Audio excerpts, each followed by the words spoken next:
Hey guys, this is Christian DeLupa here for PC Mech, and today we're talking about Pokemon Go, the latest Pokemon phenomenon to sweep the world.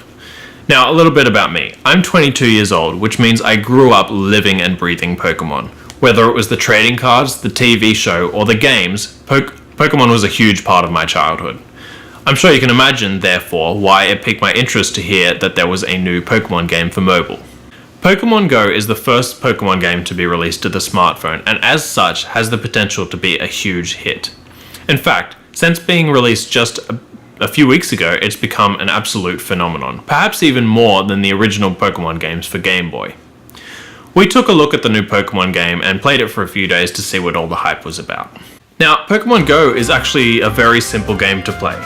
You start out by creating an account either through Google or by making a new account. After that, you'll be able to create an avatar or character for yourself. You can pick your gender, hairstyle, skin color, etc. Once you've created your character, that character will show up on a map, which you'll notice looks like your street. That's because it is. The map is powered by Google Maps. Immediately next to you, you'll see 3 Pokemon to catch. You guessed it, Charmander, Squirtle, and Bulbasaur. To decide on which Pokemon to catch, you simply tap on the one you want. At which point, the screen will change to an augmented reality type screen, taking in the scenery from your device's camera and placing the Pokemon in the area. If the augmented reality approach is too much for your phone, it can be turned off at the flick of a switch. Catching a Pokemon is really easy to do. Simply hold down the Pokeball at the bottom of the screen, and once the circle around the Pokemon zooms in a little, flick the ball towards the Pokemon.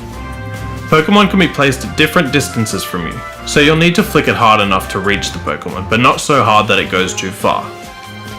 Pokemon can also dodge the Pokeballs or hit them away. However, the majority of the time, the Pokeball will capture the Pokemon and you have caught that Pokemon. Of course, Pokemon can escape from the ball too, and you'll have to throw another Pokeball to recatch it.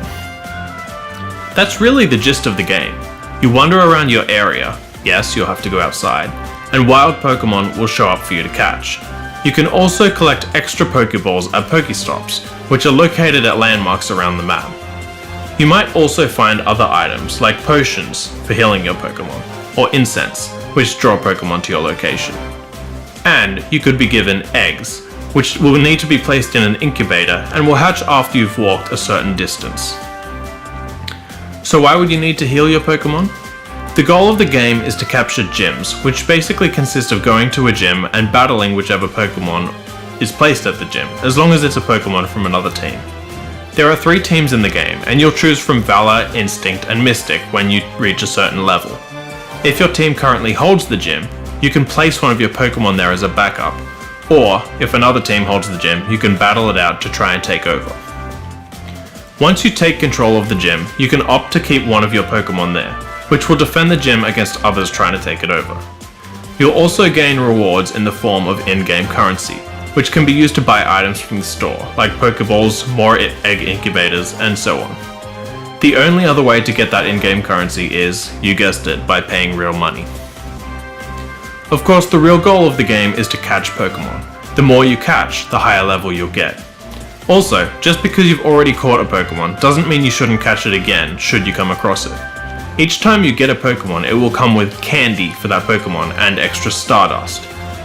Each wild Pokemon comes with 3 of its own candy, so if you catch 3 Rattatas, and you're going to catch many more of them, you'll have 9 Rattata candy. That candy can be used to level up a Rattata, or even evolve it if you get enough. To level up, you'll also need Stardust, which also comes with each Pokemon.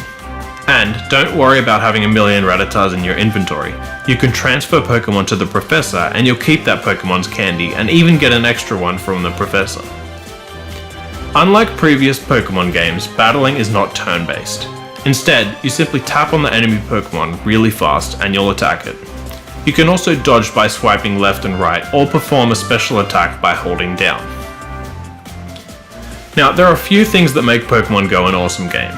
First of all, not gonna lie, I've done a ton more walking than I otherwise would have, thanks to Pokemon Go.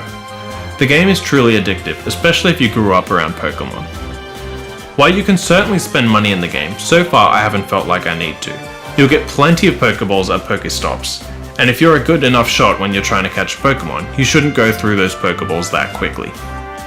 The game also looks pretty nice. It's great that you can switch augmented reality on or off, especially considering not all devices will be able to handle using the camera all the time, and it eats up your battery a lot quicker. Now, as a fan of the classic Pokemon games, I was a little disappointed that there wasn't more battling in the game. It would have been cool if you could battle wild Pokemon to get their candy instead of having to catch each one, as it wastes Pokeballs and makes it seem like collecting Pokemon is simply for the sake of collecting them, not to get stronger. Of course, even if you can't battle wild Pokemon, the fact that you can't battle friends except in the context of gyms seems like a pretty big omission. You really should be able to battle those nearby, and while there are whispers that feature will be added in the future, the fact that it's not there yet is a problem. Another fairly obvious omission is that the game doesn't save your settings. I like to have my Pokemon ordered by number so it's easier to find duplicates, but when I close the game and reopen it, they're ordered based on recently caught Pokemon instead. Also, too many Rattatas and Weedles. I get that it has to be hard to catch them all, but a little more variety would be nice. Unfortunately, the game is seriously buggy. Expect to experience a crash at least a few times per day if you play a lot. That's assuming you can actually get in and play the game. Many often experience a notice saying that there are problems with the game's server, and telling them to come back later. We can only hope that will get fixed over time, but it's a pretty serious issue in the meantime. Sure, the game is quite possibly a far bigger success than anyone anticipated, but that's not really an excuse. Pokemon Go has recaptured my 10-year-old imagination and has me wanting to be a Pokemon master all over again. Yes, there are some things that need to be fixed, but this is a great starting point for a game that will likely evolve, no pun intended, over time. If you're a Pokemon fan, chances are you've probably already tried out the game, but if not, you need to download it right now and try it out. Thanks for watching. Again, my name is Christian DeLupa here for PC Mech, and we'll see you next time.